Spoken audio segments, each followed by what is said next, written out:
All right, good evening, David, Katie, Paul, and Sean. I'm glad you guys could make it to our session tonight. It's a pleasure to have you guys all in attendance tonight.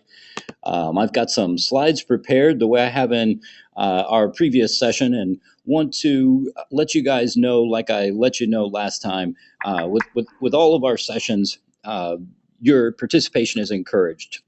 It'll help us all learn from each other and embellish our conversation. So please feel free to join in at any time and ask questions if there's something that you're interested in that you'd like to know more about, and we will pursue that. So keep in mind our topic this week is going to be behavioral targeting and the mobile web.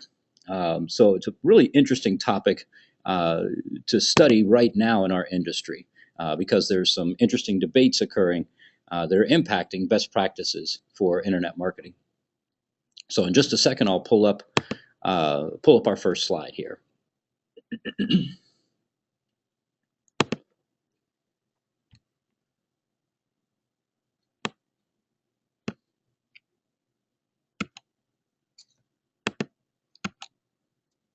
All right, so the first thing that I want us to think about is uh, the no tracking option with regard to browsers. The no tracking option has been in place in Europe for several years and is now emerging as a common practice again in the US. Browsers like Internet Explorer and Firefox had no browsing or no tracking options that were very easy to find in the late 90s, and they disappeared or were much difficult to find or were not there at all. And they have, in the last year or two, become popular again because of consumers. Okay, so it's an interesting topic for us to explore from the perspective of our industry, but also from the perspective of consumer behavior. Because when we think about advertising and ad campaigns and the building of websites, and we think about our relationship with customers, we've always got to remember that we want to prioritize making our customers happy and keeping them that way, right? And so, looking at behavioral tracking, behavioral targeting, and online tracking is a good, effective way to measure how consumers are being impacted by our best practices and how we're responding to their requests for our industry. So I've got 3 URLs here that I'd like you guys to check out. You don't have to look at all of them right now, but I encourage you all to copy and paste them into a document or go ahead and open up the URLs and save them as bookmarks. I think they're good references that will come in handy as you think about this topic and perhaps discuss this topic with clients in the future. All right, so what these three are examples of discussions of do not track options with, I believe one is with Firefox, this one, and I think the top one is about Internet Explorer, and I think the third one is represents a website that talks about do not track and what do not track means and how that relates to your browser and to third parties. So feel free to check those out, and I encourage you to read those. Those aren't required readings for this week, but they're very interesting, and I think you'll all get something out of them. I know I get something out of them each time that I look at them, so encourage you to do so. And of course, this is also an open-ended question for the class. Does anybody want to comment on this question? Does anybody have an opinion as to whether there is a line that shouldn't be crossed by companies tracking customers, and to whether or not the no tracking option should be easy to find and should be part of all browsers?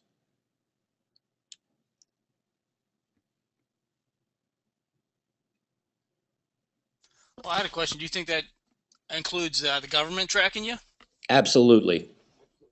I Absolutely. mean, if you clicked on no tracking, does that block, you know, Heck the no. government tracking you? No, that's what I thought. No, good Just checking. question. No, that's an excellent question. And really, because of the state of our industry right now, when you click no tracking, there's some very interesting particulars that are associated with that decision that's made by the consumer because the government hasn't formally defined what's meant by no tracking, and therefore the standards are self-regulated within our industry as to how a third party that could, for example, attach a cookie to a visitor, to a website visitor, how they're supposed to interpret what that means.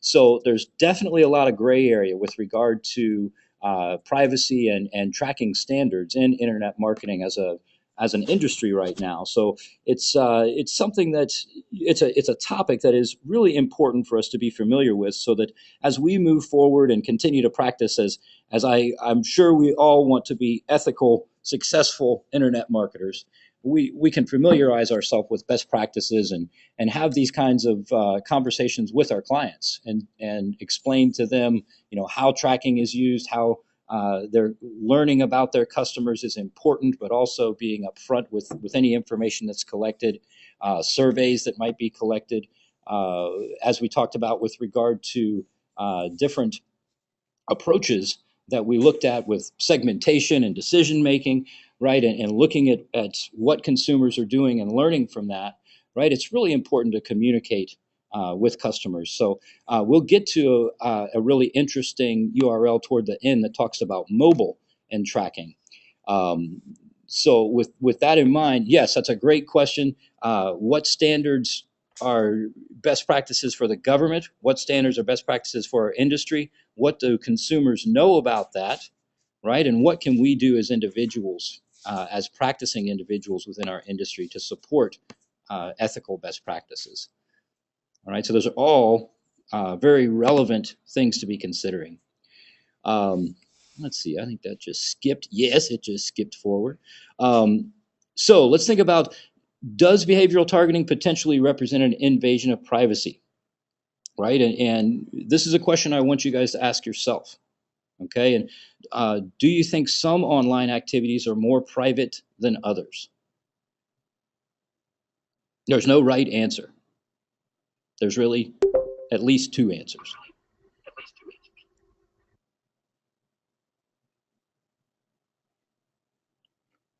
Okay, we don't have to come up with a solid answer here as long as everybody is thinking about these two questions. All right. The answer to the bottom question is one that usually sparks some debate with this discussion in this week in our class. Some folks say, no, all activities online are public. Anybody going online should know that people can see what they're doing, and the burden of that responsibility is on the user, right? The flip side is that the burden of responsibility is on the company or on the corporation, and that they are responsible for explaining to the customer how their data is being collected, how it's being used. All right, so those are Well, the sure, yeah, go for it. I was gonna say, well, I think that I can agree with it's up to the consumer or user. To their point, it's up to them if they want to be more private than others, but then also they need to have the opportunity to be able to shut things up, turn on things on and off. That's where I would fall short. I wouldn't know what I can and cannot get away with to be more private. Okay, all Yeah, right, yeah, go yeah. for it, Paul.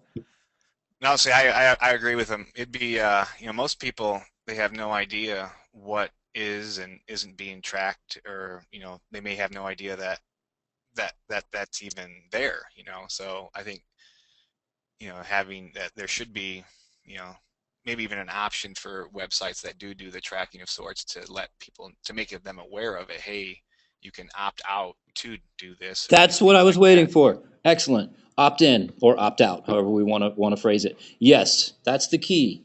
That's the key, is providing the opportunity for consumers to know what's being tracked and to provide them how they're being tracked and provide them an option to opt out of that if they choose. Right. That gives the Yeah, consumer some power over this situation where they can really be very powerless if they aren't informed. And yeah, the problem with that is, down the line, as folks become more informed about the practices of our industry, people aren't going to be pleased if they find out that every website they've ever tracked is on file and that they're being targeted based on where they've been. And there's all sorts of interesting issues that come up there. I've had people bring up things like medical research that people do. If people have some sort of a ailment they've been diagnosed with, they may not want other people to know. They may want that to be private. There's other examples. Insurance documents and insurance research and medical research are two of the big ones that oftentimes come up here. So the idea is, I think that most of us can come to a consensus to think, well, maybe some activities are more private that people conduct online, and maybe there should be an option for them to understand how they're being tracked if they consider some of those things more private than others. Okay, so if we Yeah, think it's like that about, whole thing with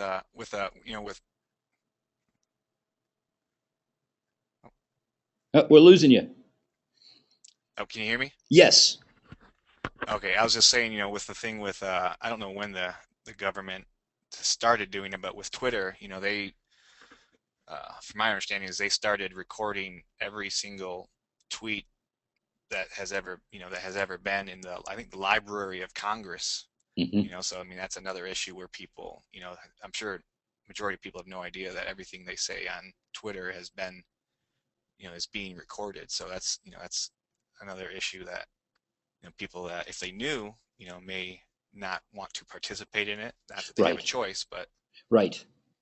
Right. No, that's a good point. That's a good point. And I think as our industry matures and as people understand online advertising more, and as the self-regulatory practices for our industry kind of develop into a full body of information, uh, and there's a good relationship with the government that is consistent, with our practices. I think it's going to be really important for us to be in a good position to be able to explain to consumers why some information was used and how it was used, because people aren't going to stay blind forever. I don't think. I know my son's generation knows, and anybody else, in the conversation that has children, you can see how proficient they are with technology and how much they understand.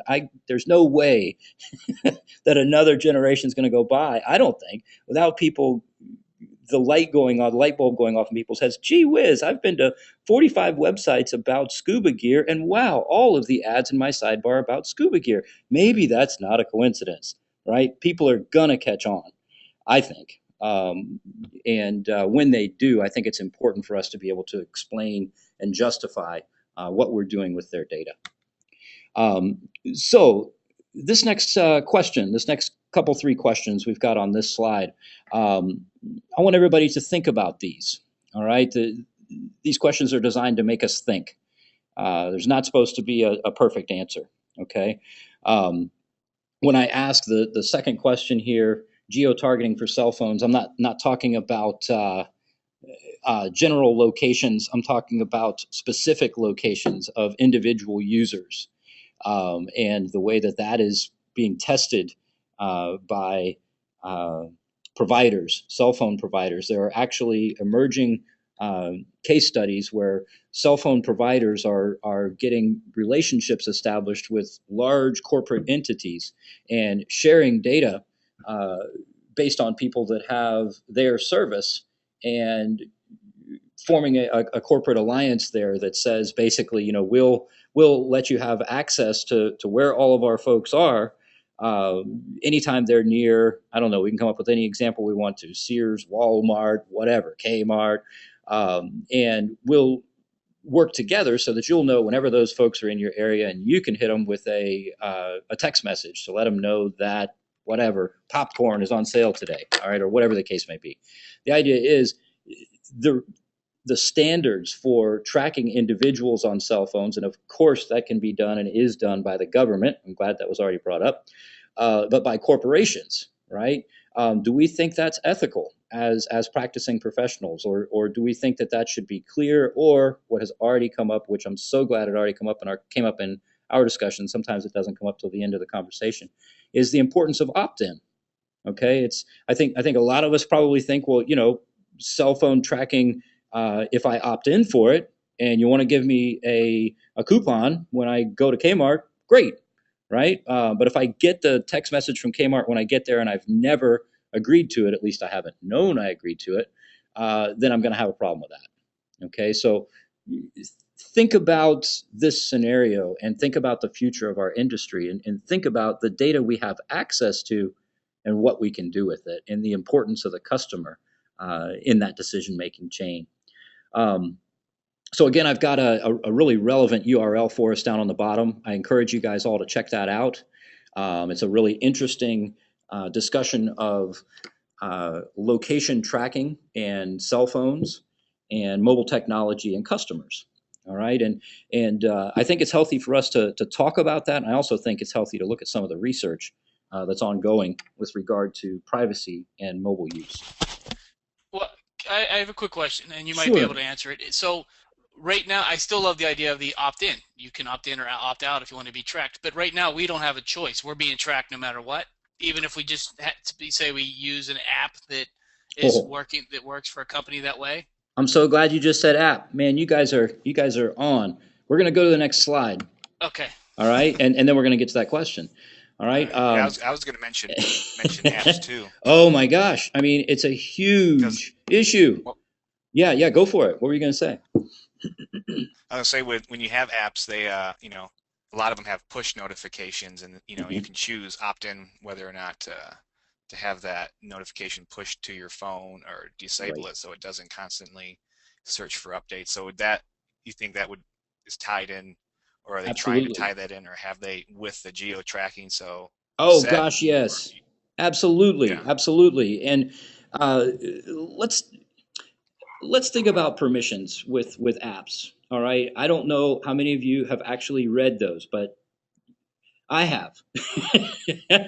And I opt out of all of them. I never use the good. push Yeah, good. Well, I'm notifications. yeah, I'm really critical about the push notifications and also the permissions that you give an app when you download it, right? There Yeah. those Yep. pop up, there's a little checklist, and you would not believe if unless you've taken a critical look at them already, you would not believe what's there. For example, your YouTube app.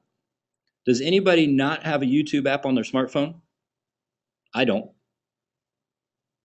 You want to know why? Yes. Because YouTube, when you have a YouTube app on your smartphone, you are giving YouTube permission to access all the media files on your phone. They can access all your photos and all your videos. Do they need to be doing that?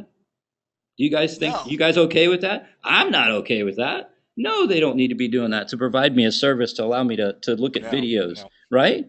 So we need to be thinking about this. We need to be thinking about the collection of information uh, and what customers understand about it. I mean, we're all educated people that are internet savvy, and oh, that's a surprise to a lot of us, right? So I would encourage you all the next time you download an app to your cell phone, look at the permissions because I think you'll probably be very surprised. Well, it'll Um, still work. It'll still work to some degree if you don't give them permission. Like I think with YouTube, if you don't give them permission, you can still use the app, can't you? not on my phone. I've got an Android, and Okay. I opted out or I said no to all that stuff, and my YouTube Mhm. doesn't work. um, one of the other interesting, tricky things that occurs here with regard to permissions and tracking is and mobile phones is when we all get those mobile phones from our provider, we're given that big agreement, right? That big licensing agreement, use agreement from a provider, right? My provider is Verizon. Okay, one of the things that is in that agreement is that you are required to have Google uh, active on the phone. You cannot get rid of the Google app on the phone, and there's a list of permissions that go along with that. And I can't rattle them off, but I looked at them when I signed the agreement, and I was disgusted with the amount of information that's collected. And unless folks are actually reading those, and of course that's how the companies can justify what they're doing, but I don't think they're doing a good job of it because so many people are going to understand more and need to understand more about how their information is being uh, capitalized on by others. Um, so a really good article that talks about the current state of mobile apps and security and privacy can be found here at this URL. And this one is so tempting, I might even have to pull it up. Let's see if my Wi-Fi is working in here. Yeah, it is. All right. So this is an article from PC World, and uh, right? Study finds most mobile apps put your security and privacy at risk. One of the most interesting things to look at here is it says, is there any reason why Angry Birds needs to have access to all of your contacts, right? Yeah. And access to your weather app, which of course the weather app is going to give them your location, right? So why does Angry Birds need to know who I'm calling, who I'm texting, and where I am, right? I want you guys to think about this, okay? And so also one of the interesting conclusions here, right, is because one of the other things that happens that I need to mention is that oftentimes the programming for these apps is written in such a way that they can be hacked into very easily, right, for somebody that's experienced as an app developer. So what's suggested here, what's implied in the article is that basically folks are creating these apps to do this minimal amount of work with the programming, and they're leaving out the security as a component of that, because they're not being required to do it as part of the development, right? So one of the issues here is our industry really needs to step up what we expect from developers with regard to privacy, and this is a really interesting thing to think about. So uh, here the author says, it's mostly because of lazy coding, right? All right. So anyway, great article. I think you guys will like it if you check it out. So let's think about these questions real quick, right? So I think we've already touched on them. Let's see, mobile app developers design apps that consider privacy and enhance security. Does anybody have an opinion on this or anything they want to comment on about this?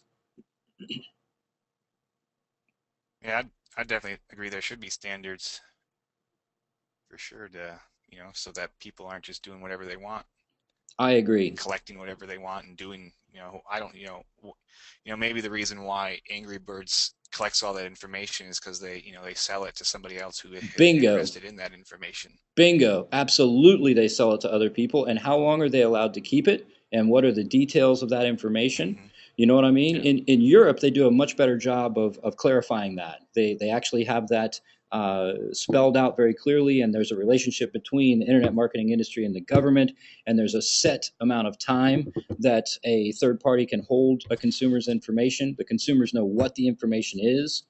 So if you guys are interested in that, there's a whole bunch of research that talks about differences in Europe with regard to privacy, and differences between the U.S. and Europe. And we're really behind them with regard to developing consumer privacy standards in our industry. But we're doing a good job of starting to catch up. Well, I have a quick question. Is the consumer privacy have any relation with this whole net neutrality deal going Ooh. on? Or Well, I mean, net neutrality, now you guys help us out on this, but I believe that the net neutrality is really related to uh, preference with regard to speed, and making sure that some corporations, like, for example, Netflix, don't get more of the bandwidth than other companies do. And so Netflix, everything could be streaming perfectly with Netflix, and then you could go to a competitor of Netflix, and things aren't streaming well at all, and that's because of a lack of neutral access. Uh, that's one angle, right, to that. So as far as privacy, I think this is the discussion of net neutrality is more related to corporations and corporate use of networks. But if anybody has more to say about that, please add to it. all right, I was just checking. I think that sounds right too. But Sure. Yeah. yeah, No, it's a good thing to think about. It's a good thing to think about because that's one of the things that's being debated right now, and very relevant to bring up. And of course, the consumer would be impacted, by the results of the debate that's going on with net neutrality. So very interesting. yeah. My perspective on it is we shouldn't have to pay to get a faster speed. It should, in my mind, it should be the same. But that's me. There you go. There you go. All right. Well, let's see. Well, All right and the then. point that is, if net neutrality didn't pass, we pretty much are wasting our time with this course, this degree. Well, that's not possible. That's not going to happen, right? So, yeah, At least no, if you want to own your own private business, unless you go work for a big GM or something big, right, just do their internet right. marketing. But No, if you're you're so right. You're working for so a small right. business, it's not going to work. That's right. That's right. Because how can we possibly compete with the budget that those guys are going to have, and the potential control they could have, if that agree, if things don't work out in the consumer's best interest there. So, and the I think the people's best interest, right? Small Mhm. businesses and consumers as well. So yeah. That's excellent to be thinking about. I So really your point would be, the point would be that we would have a really slow and poor connection, I guess, right? Is that why this wouldn't work? Is Well, that yeah, yeah, when somebody, a business is, or a consumer's trying to look up a website, and there's five people to choose from. One's a huge giant corporation and the rest of them, or half of them, are small. Are you going to wait 2 minutes to watch, to wait for a website to load up? Or are you going to go to the other person who loads up in half a yep? second? right, Yeah, that's right. true. Okay, Yeah, thank you. that's great. That's my understanding of it as well. It's basically unfair competition with Yeah, speed is what I think it boils down to, and I think it'd be really yeah. interesting to see how that plays out. Okay, so still thinking about mobile phones and targeted advertising. This is a question I always ask the class, kind of to get people thinking critically about this process that it's involved with technology and consumer behavior. And this usually gets people a little bit excited, right? I say, well, that the government can track text messages, right, very Yep. easily, right? In fact, are tracking lots and lots and lots and lots of them, right? So that is They a have to, conversation. Yeah, the the uh, the phone companies like Sprint and all them, they have to keep, what, 2 years of all everybody's texts for legal, absolutely, for legal reasons. absolutely. And then all the government needs to do is go knock on their door and say, "Hi, we'll take all that stuff, thanks," right? Um, Hmm. So that's undoubtedly one of the reasons why they're required to keep that stuff. And who knows how long the government keeps it, right? I'm moving to Canada. I tell you what. Well, it makes you think. It makes you think. Well, I truly believe we're in the best country in the world, absolutely. But that doesn't mean we shouldn't be critical. And that's a healthy part of our government, is to be able to question things like this. We're lucky to be able to do that and have the conversation we're having. But anyway, so we know text messages as conversations can be accessed easily. Um, would you knowingly allow your phone conversation to be recorded by a company for targeted advertising? Why or why not? If you're talking to one of your siblings about getting a present for mom, and you're talking about getting her some jewelry, would you want them to start hitting you with banner advertisements online or on your cell phone with some text messages from the local jewelry store? What do you guys think about that? That would be something I would never want. Okay. I would think that would be, in my opinion, the biggest invasion of privacy, is if they were able to monitor your conversations like that. Okay. Okay. So if we know that we can translate voice into text, and Which they if we can. know, absolutely, and if we know that the government is accessing all of the text messages, do you think the government is already accessing? Transcribing. Absolutely. All right. And do we think that's okay? I don't. Okay. So the idea is, we have, what I want you guys to think about here is, we have the technology to conduct this type of tactic. All right. It is emerging, right? And this could be a potential tactic that could be employed in the near future as a similar, if we allowed it to happen, if we could justify it, if our industry justified it, it's not all that far removed, right, from behavioral targeting with searching. If people are having a discussion and they want to focus on how to capitalize on those people's best interest with advertising for their own good, of course, from the perspective of the company. I just want everybody to think about how technology changes how we have opportunities to collect information. And I want you guys all to, one of the things I want everybody to take away from this class is thinking critically and ethically as internet marketers. This is one of the only classes that you get in the program where we talk a lot about ethics during this week. And I really, want you guys to take advantage of the opportunity to think about this and to move forward in the program and in your professional lives as folks that think about ethics, right? And when you talk to a client and they talk about, black hat maneuvers that some folks have done and voice concern or something, I want you guys to be able to say, nope, the company I work for doesn't do that. This is our opinion on that. And we consider ethics a priority. And I hope you guys will all pursue that sort of a career as you move forward. That's one of the points I want you guys to make sure to take from our course. That's important. I had to take 2 ethics classes for my PhD. You'd never guess that, right? Well, then I agree with Phoebe's post about marketing. As far as when it comes to marketing and there's a monetary gain, Mm-hmm. I don't want to agree with it. But if it's for the government and it's our security and our protection, then I don't have a problem Yeah. with it. Yeah, I would agree to that to a certain extent. Right. But Right. Yeah. Well, I mean, that's healthy. That's healthy. I mean, we're not trying to come up with a perfect answer here tonight. We're trying to think critically about a really important topic that's very relevant to our industry right now. So I don't have any other prepared slides for tonight. Does anybody have any questions about what we've talked about or about this week's coursework or about anything related to the class?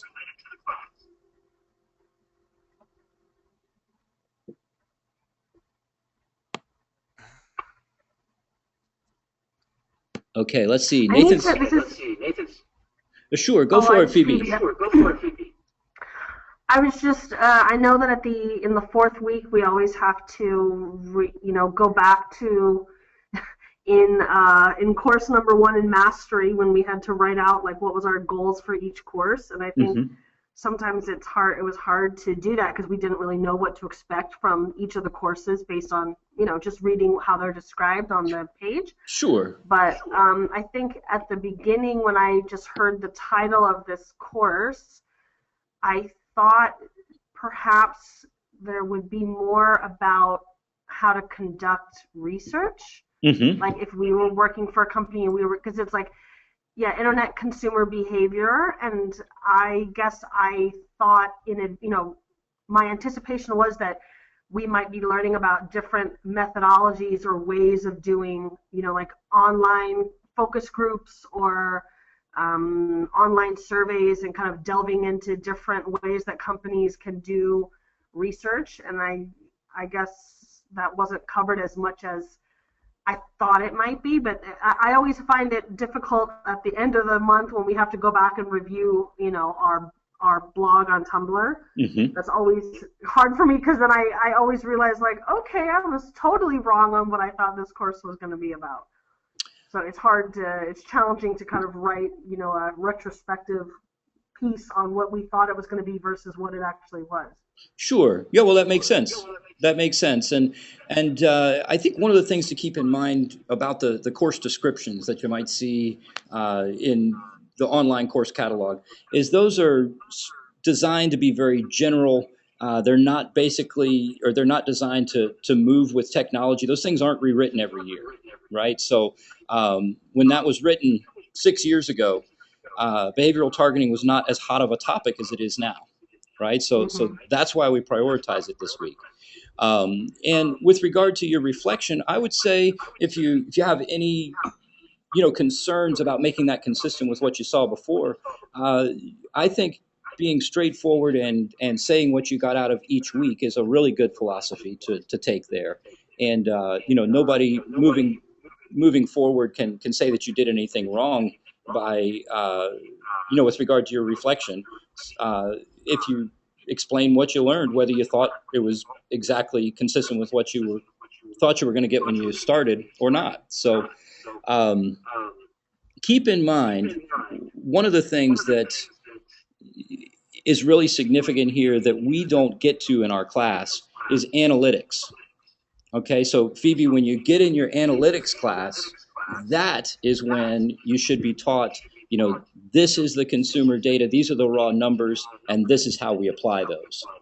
Okay, our job in this class is to think about the importance of consumer behavior from the perspective of decision making, segmented promotional content based on consumer segments, um, to think about behavioral targeting, how it impacts best practices in our industry and consumer behavior, and take those concepts with each week and apply those as strategies and tactics that can be implemented when you have discussions and design projects with clients, right? When you get to talking about researching numbers, that should come to you in the analytics class. And if you don't understand how to do that when you get out of the analytics class, I think that would be an issue. Okay. And that's where you should learn those sorts of tactics. So, any other questions?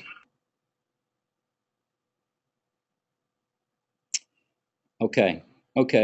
Well, David, Katie, Nathan. Nathan had one. He wrote You, one for you. all right, let's see. Thank you for letting me know. That little chat box comes and goes on my end. Nathan says, I've started seeing websites asking for permission to tag me for remarketing purposes. Is that a new trend? You have to inform people coming to your site about cookies? No, you do not have to inform them. With regard to that being a new trend, that's something that's been around on some websites for a long time, but I believe it's getting to more websites because more consumers are understanding that is happening, right? Like I was saying with regard to the ads in a sidebar of a Google search, for example, people have been using the web long enough and conducting searches to see that that's not random anymore, right? And so I think people like it when they understand some of that seemingly random activity. And I think people like it when I know I do, when I visit a site, if they ask me, the next time you come to the site, would you like us to remember, the page you were on or the category of products that you were looking at when you return, right? I would much rather have them ask me that than just go back to a site and then be redirected to a page, right? That annoys me as a customer and quite frankly makes me want to go someplace else. Makes me feel like they're being sneaky, right? So as far as what you're required to do as a website designer, no, you do not have to inform people about coming to cookies. The standard in our industry right now is that people have the burden of knowing that themselves. And I don't know if that's a good thing or not right now. It's something to think critically about and to keep a close eye on with regard to the best practices in our industry so that we can make sure to follow the ethical standards that are put forth in our industry, right? So it's an excellent question. Yeah, it's amazing that this issue. I mean, I wonder if the businesses just thought, hey, let's just do this and see. Because I mean, any other type of industry that's not internet related, you would never think about, okay, well, it should be okay for me to track this data. Right. I'm just wondering what went through the minds of the people and collecting all the cookies and what made that seem okay where it is clearly not in so many other areas. Mm-hmm. It's just it's interesting to think about why it's okay in one and the exact same thing but not okay in another. You're so right. And that's, to me, that's one of the things that makes this such an intriguing topic right now to study and to analyze from the perspective of internet marketing, because we're right in the middle of developing the best practices for our industry. And so to me, it's an exciting time to be thinking about this and to be tuned in to what customers are expecting and why they're expecting it. And that brings us back to the bottom line of this, why we're taking the time to analyze this, not only so that we can be familiar with those best practices, but because we want to keep our customers happy, right? That's the bottom line. That's when we talk about consumers in control in week 3, right? And the power of consumer generated content. Think about the potential power customers have if they are unhappy with tracking practices with a particular company, right? Think about how badly things could go for a company based on consumer behavior related to this topic. Right. Yeah. Phoebe says, exactly. Would you like to apologize later? Right. All right. Right. Yeah. Thinking about the ad blocker. Right. That's excellent. I'm really pleased with the discussion that's coming out with our class. Right, some classes get into a very interesting debate during this week, and I think it's really healthy for us all to be thinking about this as professionals. Um, so, any other questions?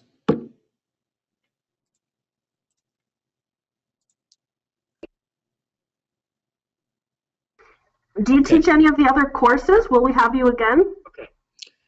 No, unfortunately, Dr. Butler is slated to this one class, but I teach a really cool general education class that I cover for the undergraduate class. It's on cultural marketing online. So I've got that one, but this is the only one I do in the master's program. Okay.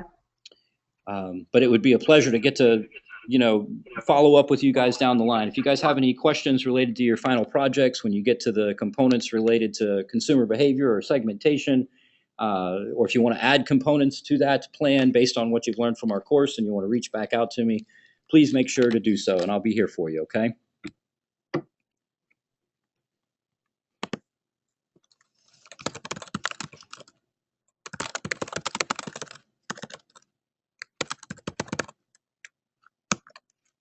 All right, thank you all. Have a great night. Thanks for being here. Everybody take care.